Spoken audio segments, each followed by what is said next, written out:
An illegal village with no formal name, now in mourning. 60 Israeli Bedouins live in this village in the eastern Negev. On October 7th, they were on the front line against Hamas rockets.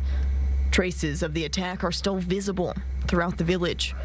Rocket shrapnel on the ground and cars torn apart by the impact, all bearing witness to the violence. But it's the people who are most affected.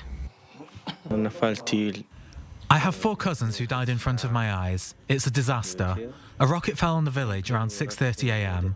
We all ran to see what happened, if anyone was hurt. There was only material damage, so we moved away and sat down in a tent, the whole family. Gradually, the people dispersed, and there were just 5 people in the tent. Shortly afterwards, a missile fell on the tent. 4 died, and 1 is still in hospital. Given the urgency of the situation, the Israeli army provided concrete shelters the day after the war began. But these makeshift shelters aren't reassuring for the local residents. The situation is bad, as our villages are not officially recognised. The state considers them wastelands. So we don't have any warning sirens, barely any shelters, miserable concrete blocks that were brought in the day after the attack, but it was too late, and many families don't even have this.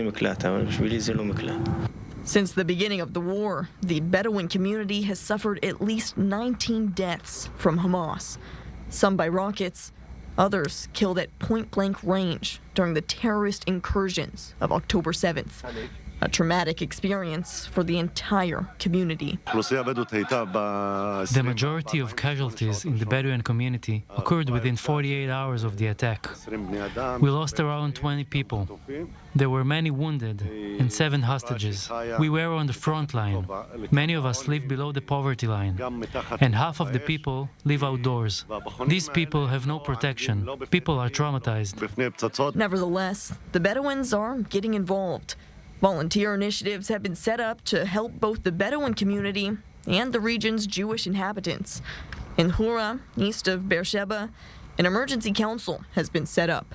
Since the beginning of the war, leading members of the Bedouin community have been meeting twice a week to evaluate the situation and find solutions to the most urgent problems. We are all meeting here to provide solutions to the lack of shelter unorganized Bedouin volunteers who want to help.